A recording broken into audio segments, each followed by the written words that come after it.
Dear friends and partners, good morning and welcome. Nations occasionally arrive at moments that require honesty about where they are and a courage about where they must go. Ethiopia is living through such a moment. Let me start with a question.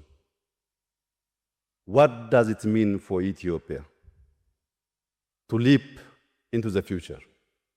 Not to catch up, not to follow, to leap. We understand moments like this. We have lived through them before. Ethiopia is home to over 130 million people, an ancient civilization that preserved its sovereignty through history. A country that has repeatedly risen above low expectations.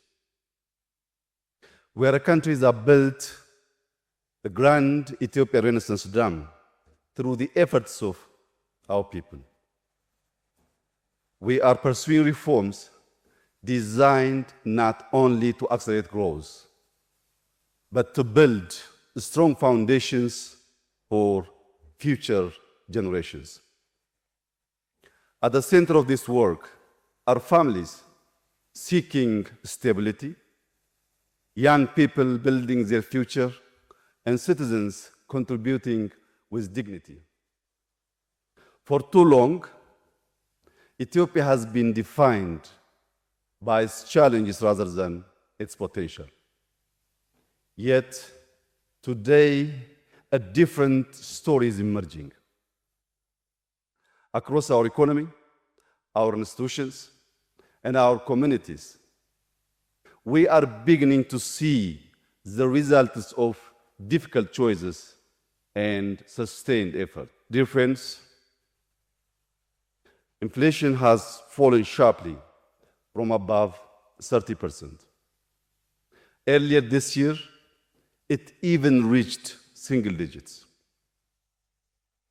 And our exports are moving toward historic levels. Our economy is projected to grow at 10.2% this fiscal year. By the way, the fastest growth rate in our continent. These outcomes did not happen by chance. They are the result of deliberate choices. Choices that were not easy and not without cost. But numbers alone never tell the full story. Behind every reform are people whose lives are changing. Imagine a woman running a small business in a market. For years, she worked outside the formal financial system.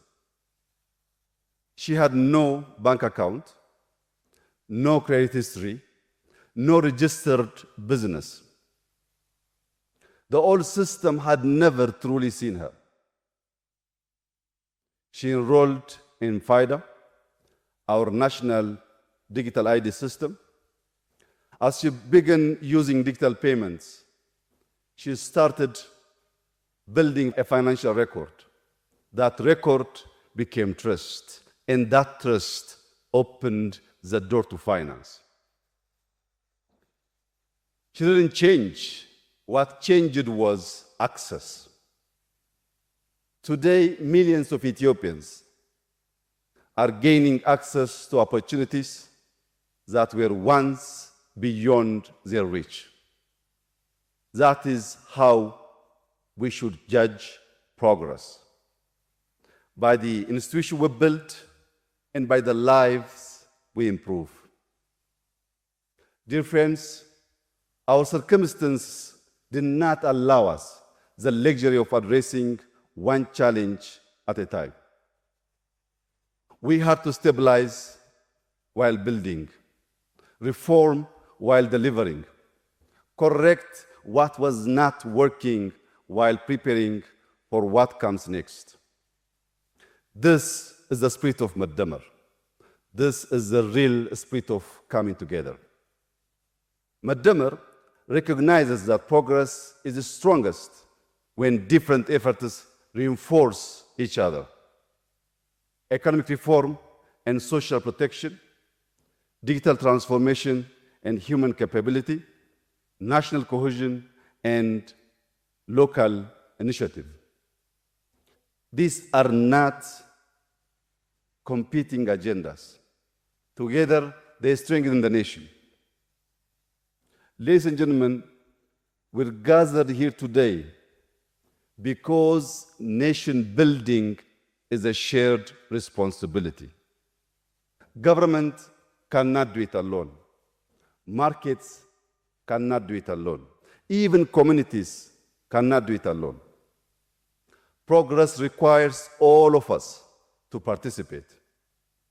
Over the course of this summit, we will explore this transformation from different perspectives.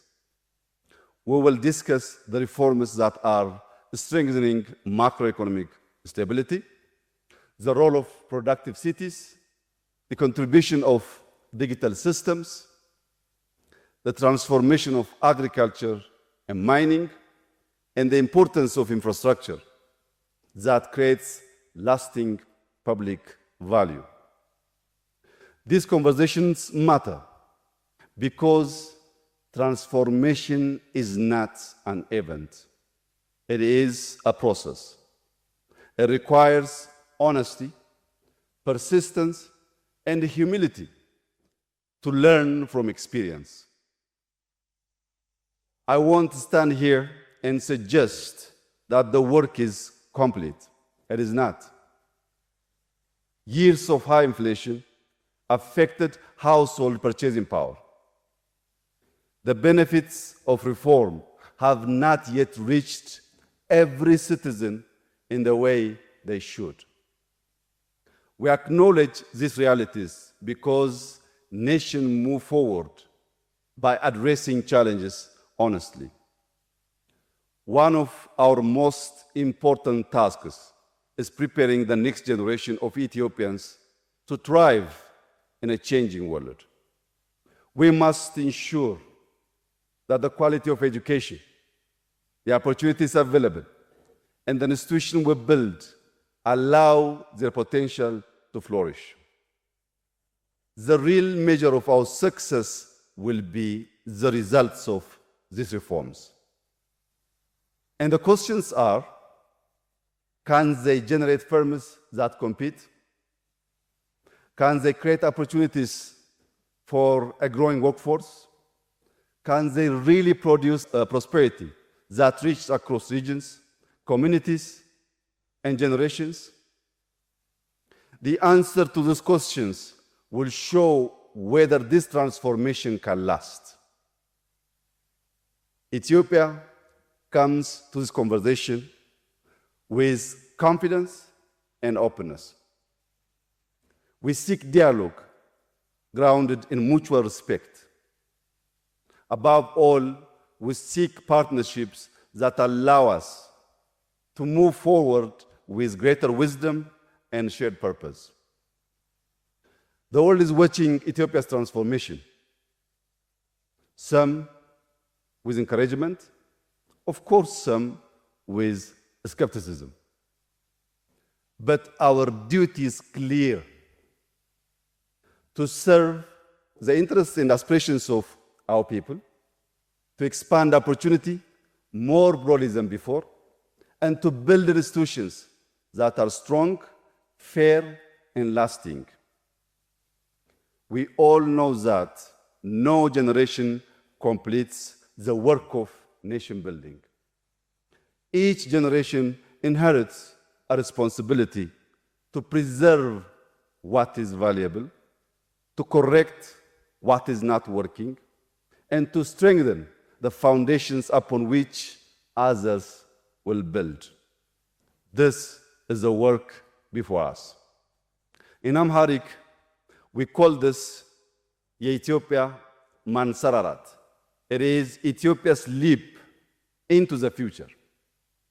The direction is clear, the commitment is firm, and what we do now will determine how far our transformation goes.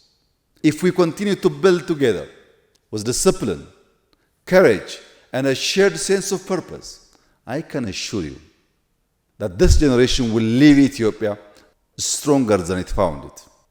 That is the responsibility we must carry forward. I wish you thoughtful discussions and a productive summit.